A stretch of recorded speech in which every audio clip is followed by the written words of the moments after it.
Hi, good morning, my dear student. Today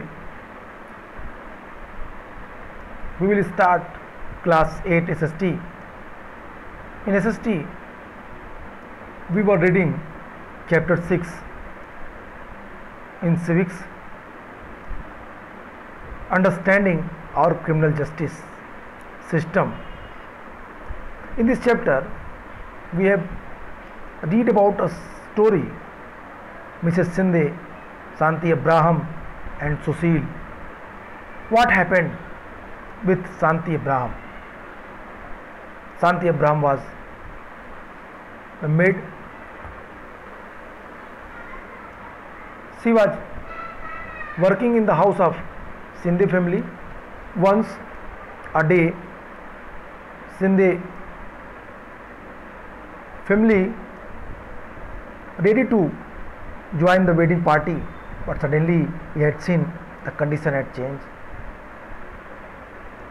Mrs. Sinde, crying, having seen that their necklace was not present in their drawer, it fell to Mrs. Sinde that their necklace theft by their maid Shanti Abraham. Shanti Abraham, even she was innocent, but Mr. Sinde, when they checked the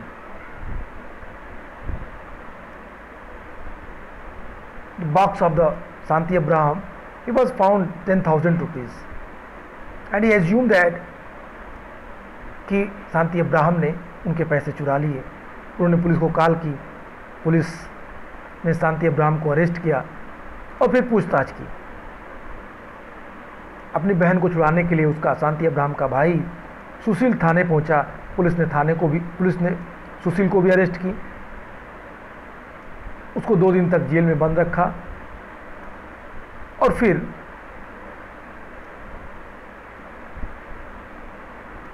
उसे ये कह के छोड़ दिया कि आप court जाइए, court से बेल लाइए, फिर हम आपकी बहन शांति अब्राहम को छोड़ेंगे. Even Shanti Abraham was innocent. उसने चोरी नहीं की थी, फिर भी वो जेल में बंद थी. 1 महीने तक जेल में बंद रहने के बाद उसे कोर्ट के सामने पेश किया गया. कोर्ट में उसने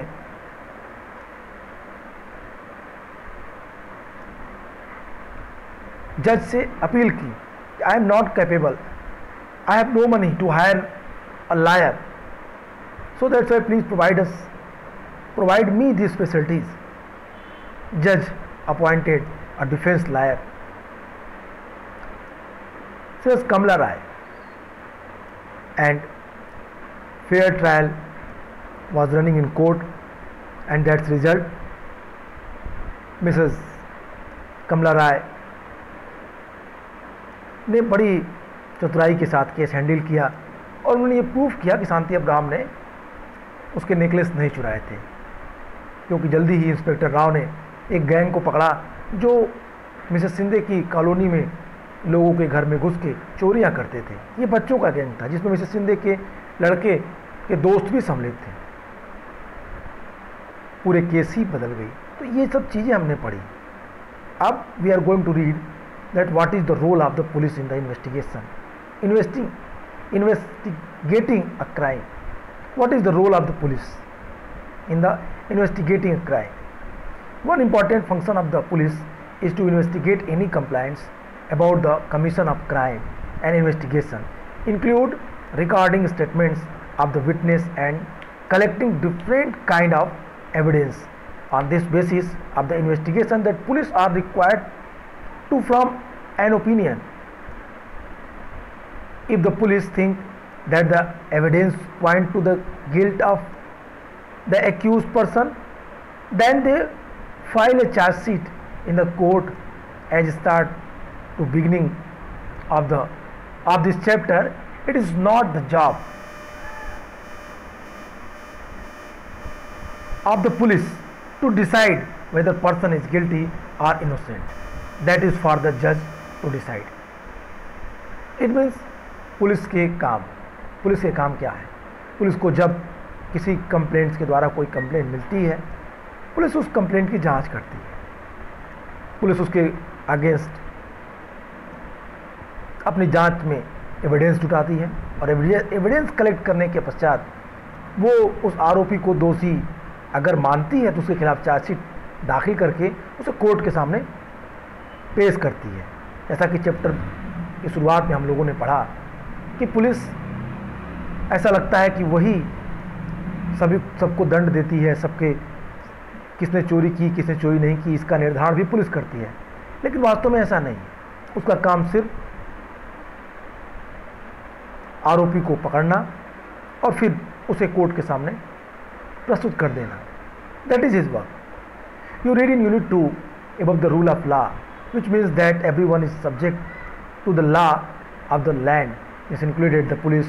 Therefore, the police investigation law have to be conducted accordance with the law and with the full respect for human rights. We have discussed about the fundamental rights. Our constitution given provision that everyone equal before law. Everyone has self-respect. Everyone should pay respect each other, and on the basis of that, police investigations always have to be conducted in accordance with the law and with the full respect for human rights.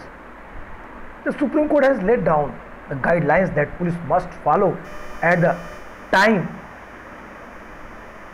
of arrest, detention and interrogations. The police are not allowed to torture, beat or shoot anyone during investigation. They cannot inflict any from the punishment on the person, even for petty offense. Police किसी को arrest कर सकती है, लेकिन police किसी को अपनी custody में उसको शारीरिक प्रताड़ना नहीं दे सकती, उसके साथ मारपीट नहीं कर सकती और अपने प्रॉपर रूल के थ्रू वो उन्हें 24 आवर्स के अंदर मजिस्ट्रेट के सामने प्रस्तुत करेगी, जज के सामने ले जाएगी। Article 22, I have also discuss about the article 22 and article 39A. That is the provision which is given in our constitution, that article 22, the constitution and criminal law guarantee to every arrested person the following fundamental rights: right to be informed the time of arrest, offense. कुछ नियम है, यदि police किसी को arrest करती है तो time, समय, प्लेस बतानी पड़ेगी, पुलिस को अपनी पहचान बतानी पड़ेगी, अपना पद बताना पड़ेगा, अपने किस पोस्ट पे ये दिखानी पड़ेगी। पुलिस किसी के साथ ऐसा व्यवहार नहीं कर सकती जो कन्फेशन कराते समय भी पुलिस उसे कस्टडी में उसके साथ ज्यादती नहीं कर सकती, उसका मारपीट नहीं कर सकती। A boy under 15 year and age of women can not be called in the court. Court में उसे बुलाया नहीं जा सकता। 15 वर्ष से कम उम्र के बच्चे को और महिला को थाने नहीं बुलाया जा सकता, पुलिस नहीं बुला सकती, कोर्ट में उसे ले जा सकती है, कोर्ट उसे बुलाया जा सकता है कोर्ट में, बट थाने, पुलिस स्टेशन पे 15 साल से कम उम्र के बच्चे और महिला को पुलिस स्टेशन नहीं बुलाया जा सकता अगर बहुत केस हो। So that is the role of police. I have already discussed this point all in your previous video. Today we will discuss the role of prosecutors, public prosecutors. What is the role of public prosecutors? Today we will discuss. We have already discussed about that, what is the meaning of FIR. What is the role of public prosecutors? A criminal offence is regarded as the public wrong. What is the meant by this is that it considered to have been committed not only against the affected victims but against society as whole. Do you remember the case of the dowry death of Sudha that we read about in the previous chapter? The case against the accused Lakshman and his family was presented by the state. That is why the case was called the State Delhi Administration versus Lakshman Kumar and others. Similarly, the above case can be called State versus Shanti Hembraham and not Mrs. Shinde versus Shanti Hembraham. In court, it is the public prosecutor who represented the interests of the state. The role of the prosecutor being once the police has conducted the investigation and filed the charge sheet in the court. She has no role of play in the investigation. The prosecutor must conducted the prosecutions on behalf of the state. As an officer of the court, it is his or her duty to act impartially and present the full and material fact, witness and evidence before the court to enable that court to be decided the case. Role of public prosecutors. What is the role of public prosecutors? Author want to inform you that public prosecutor, that the person who offends that condition which is against the state. अगर किसी आपराधिक उल्लंघन को जनता के विरुद्ध माना जाता है, जब किसी आपराधिक उल्लंघन को, जब किसी अपराध के उल्लंघन को जनता के विरुद्ध, जनता के अगेंस्ट माना जाता है, तो इसका मतलब यह है कि अपराध केवल पीड़ित व्यक्ति को ही नहीं नुकसान पहुंचाता, बल्कि पूरे समाज के प्रति अपराध होता है। हमने पिछले अध्याय में we have read in the previous chapter the story of Sudha की हमने दहेज वाली स्टोरी पढ़ी। हमने वहाँ देखा कि सुधा के पति लक्ष्मण कुमार, उनकी मदर इन लॉ और सुधा के ब्रदर इन लॉ, तीनों के ऊपर केस हुआ। केस में डॉरी के आधार पे केस की गई थी। उन्होंने अपनी पत्नी को दहेज के लिए मार डाला। डिस्ट्रिक्ट कोर्ट ने तीनों को फांसी की सज़ा दी। बाद में लोग हाई कोर्ट पहुँचे। हाई कोर्ट ने इन लोगों को बरी कर दिया, लेकिन फिर ये मामला धीरे धीरे तूल पकड़ लिया। जनता में अवेयरनेस आई, लोग जुलूस निकाले, महिलाओं ने इसके खिलाफ मोर्चा खोला और फिर ये मामला सुप्रीम कोर्ट पहुँच गया। सुप्रीम कोर्ट ने इस मामले को अपने संज्ञान में लिया और डिसीजन दिया। इस डिसीजन में उसके ब्रदर इन लॉ को छोड़ के उसके हस्बैंड और उसकी मदर इन लॉ को आजीवन कारावास की सज़ा हुई। तो ये स्टोरी हमने प्रीवियस चैप्टर में पढ़ी थी। ये स्टोरी में ये दिखाता है कि अगर दहेज प्रथा के ऊपर सुप्रीम कोर्ट रोक न लगाती या उन्हें दंडित नहीं करती, तो निश्चित रूप से समाज का अहित होता, समाज में लोगों में गलत मैसेज जाता। इसलिए इन चीज़ों का विशेष ध्यान रखा जाता है कि केवल पीड़ित को ही नहीं नुकसान पहुंचता है, बल्कि इस घटना से पूरे समाज के प्रति अपराध माना जाता है, क्राइम माना जाता है। अब बात करते कहते हैं कि ठीक ऐसे ही शांति वाले मुकदमे में श्रीमती शिंदे बनाम शांति हेब्राम के बजाय राज्य बनाम शांति हेब्राम के नाम से जाना जा सकता है। State Delhi administration, Ambassador Lakshman Kumar and others similarly, the above can be called the state versus Shanti Hebram and not Mrs. Shinde versus Shanti Hebram। मतलब जब इसमें राज्य के हैं। अब बात आती है कोर्ट की। अदालत में सरकारी वकील राज्य का पक्ष प्रस्तुत करते हैं। पब्लिक प्रोसिक्यूटर्स क्या करते हैं? Who represented the interest of the state. The role of the prosecutors being once the police has conducted the investigation and filed the charge sheet in the court. Public prosecutors का जो details होती है उन बातों पे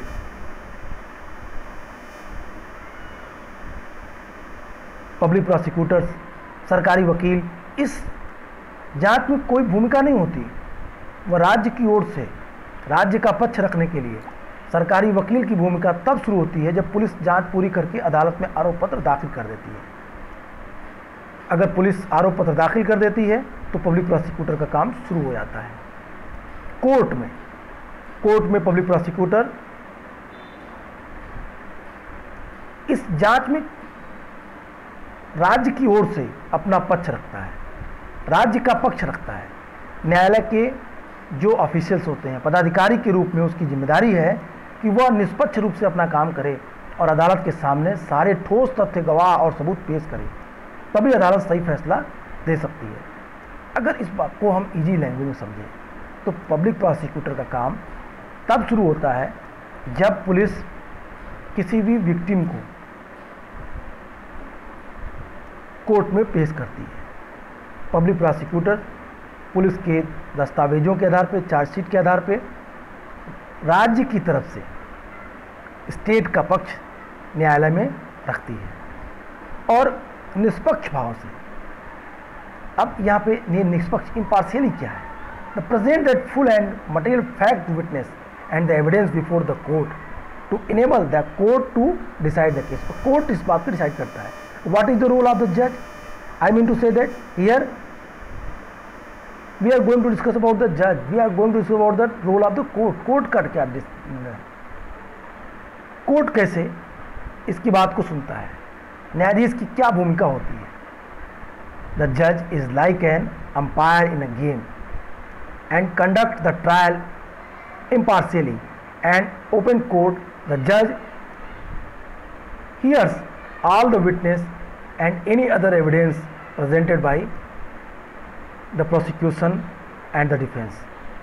The judge decided whether the accused person guilty or innocent on the basis of the evidence presented in accordance with the law. If the accused is convicted, then the judge pronounces the sentence.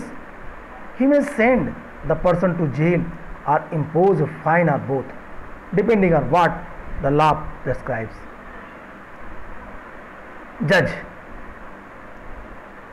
जज की वही हैसियत है। जज is like umpire in a game. जिस तरह से खेल में एक एम्पायर होता है, उसी तरीके से जज भी इस क्रिमिनल जस्टिस में अपना पार्ट प्ले करता है। जज हमेशा निष्पक्ष भाव से और खुली अदालत में मुकदमे की संचालन करते हैं। द जज here's all the witness and any other evidence presented by the prosecutions and the defence.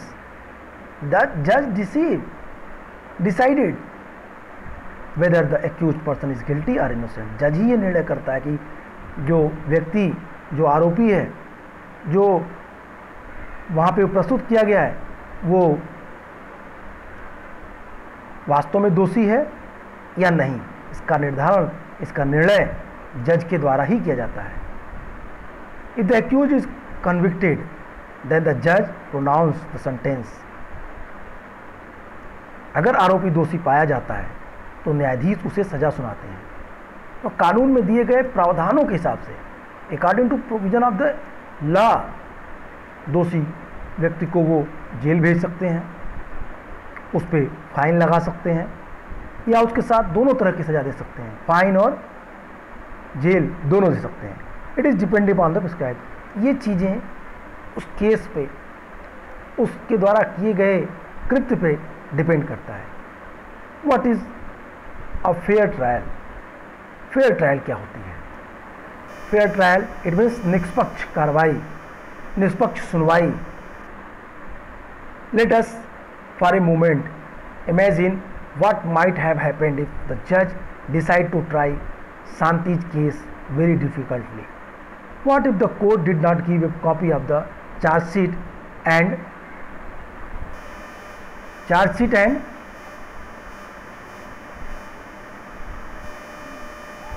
statement of the witness of Shanti?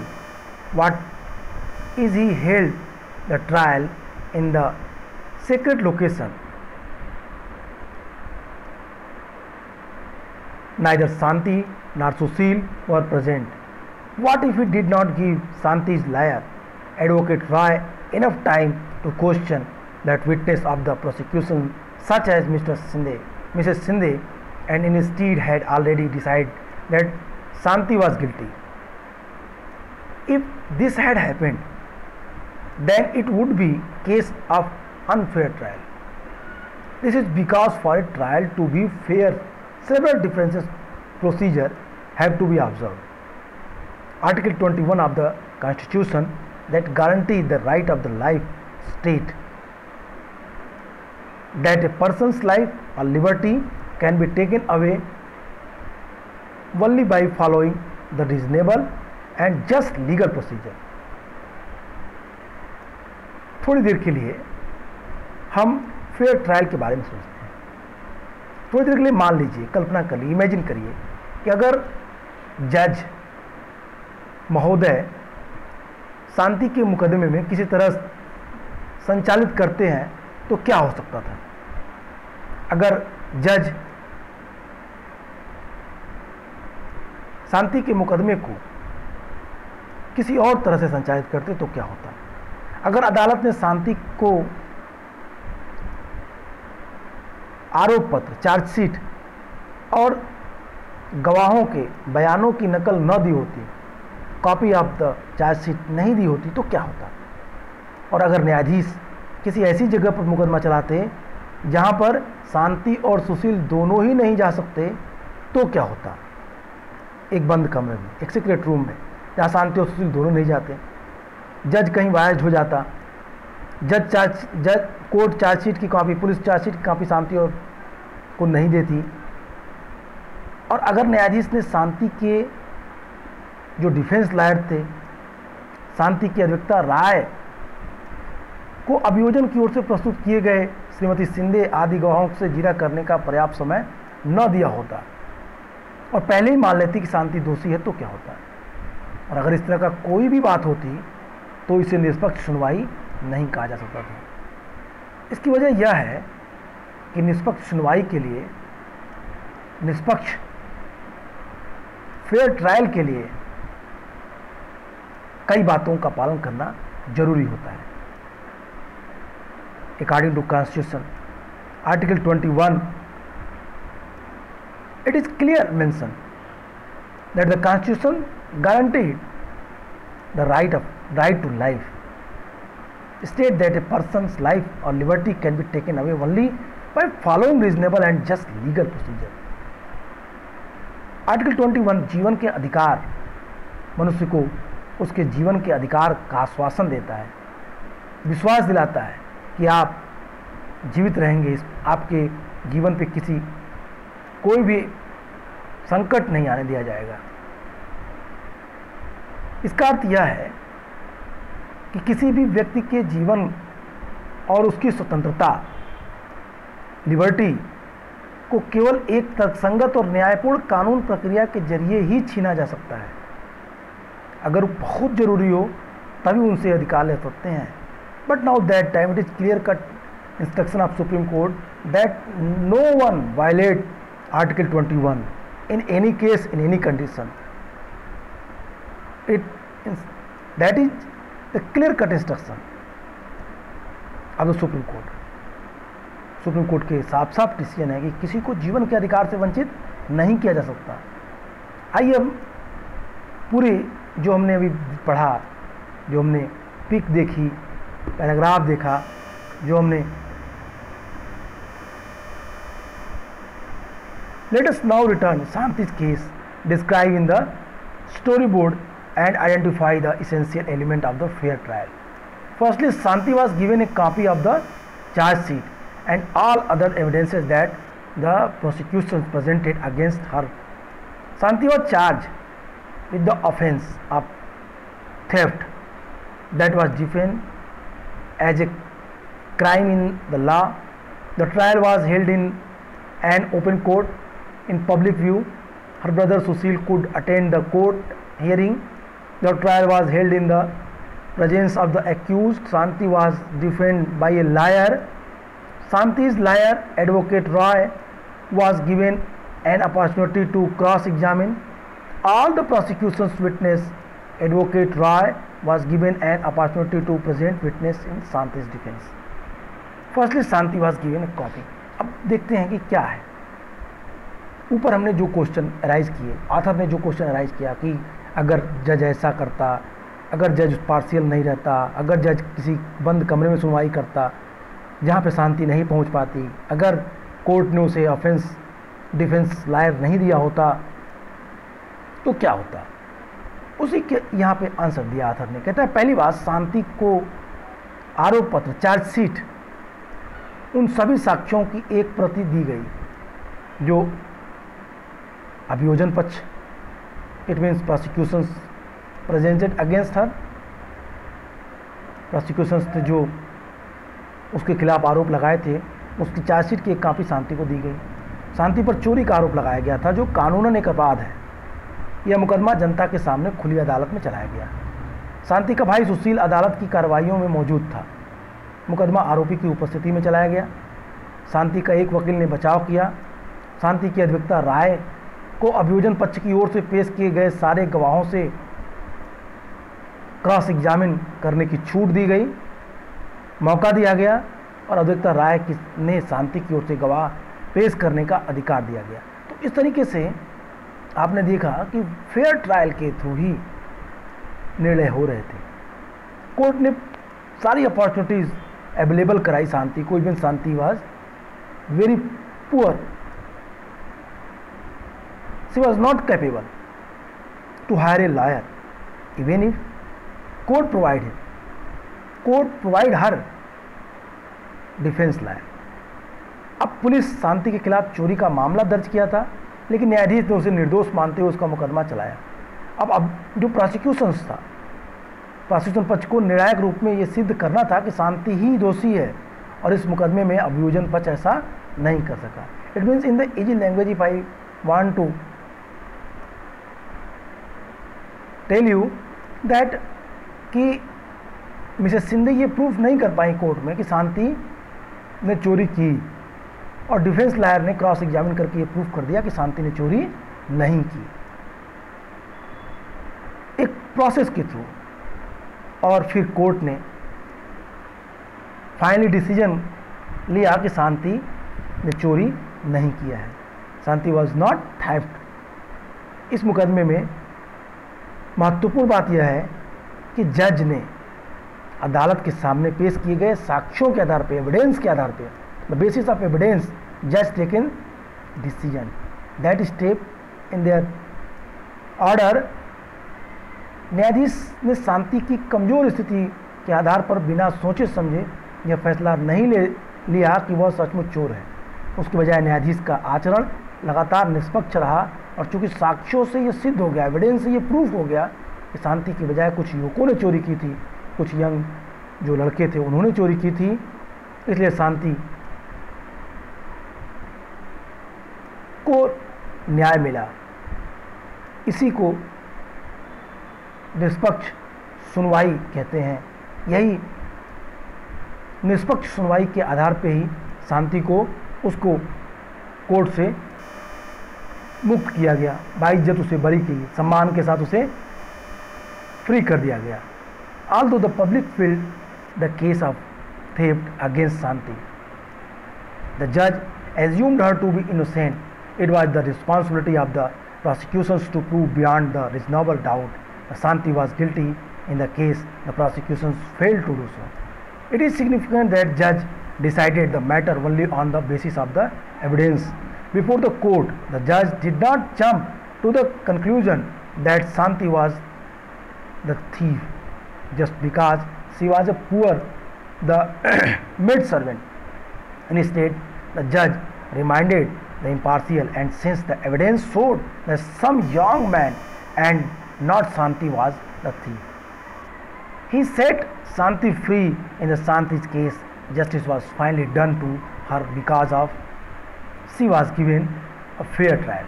Fair trial के थ्रू ही शांति को बाइज्जत मुक्त कर दिया गया। The Constitution, the law both state that all of the persons that we have discussed in the chapter should carry out their role in the proper manner.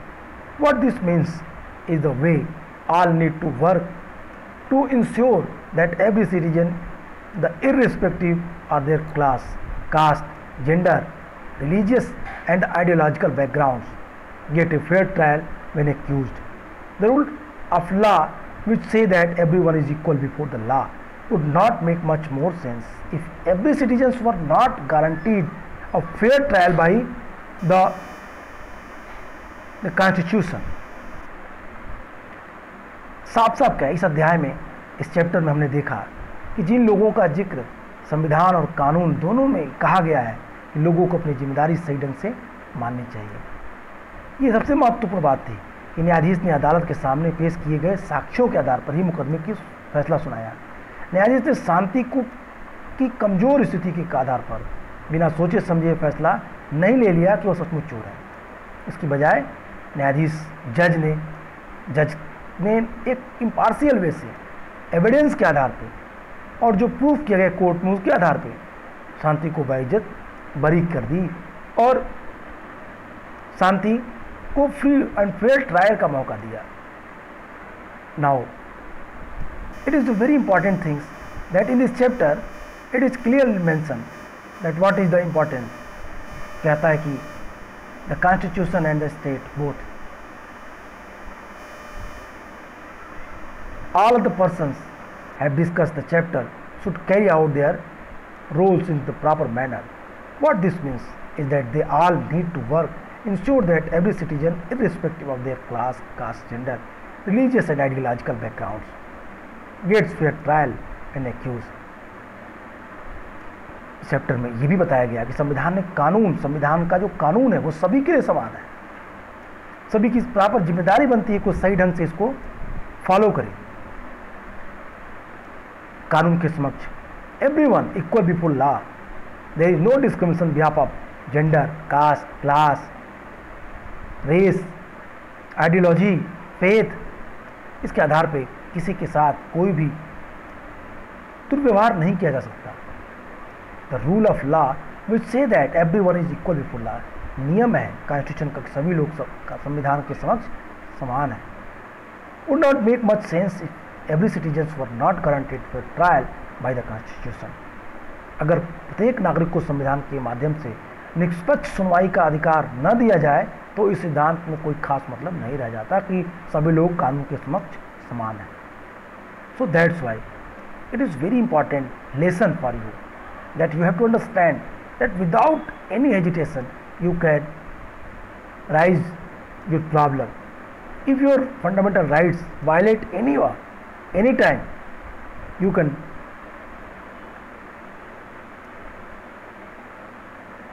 आप उसके against question कर सकते हैं, प्रश्न उठा सकते हैं। इस चैप्टर में हमने क्या पढ़ा? इस चैप्टर में हमने देखा कि किस तरीके से इसका डेवलपमेंट हुआ, क्रिमिनल जस्टिस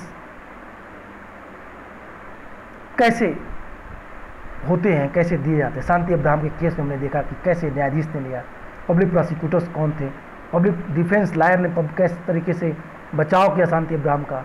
मिसेस शिंदे जो धनी परिवार की थी, उन्होंने किस तरीके से आरोप लगा करके फोर्सली ये प्रूव करने का प्रयास किया कि उसने चोरी की, लेकिन प्रॉपर मैनर के अकॉर्डिंग कॉन्स्टिट्यूशनल लॉ।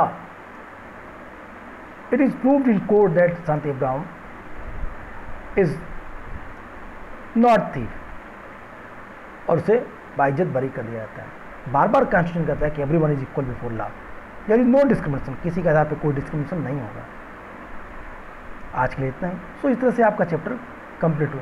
इसके ग्लोसरी के कुछ क्वेश्चंस, कुछ पॉइंट्स, कुछ वर्ड्स दिए हैं, technical words, you have to learn it, you have to note on your copy. आपने कॉपी में इसको लिखेंगे और फिर उन्हें याद करिए। And if you in doubt you can discuss in my online class. आज के लिए इतना ही, फिर मिलेंगे। Okay, good bye and take care.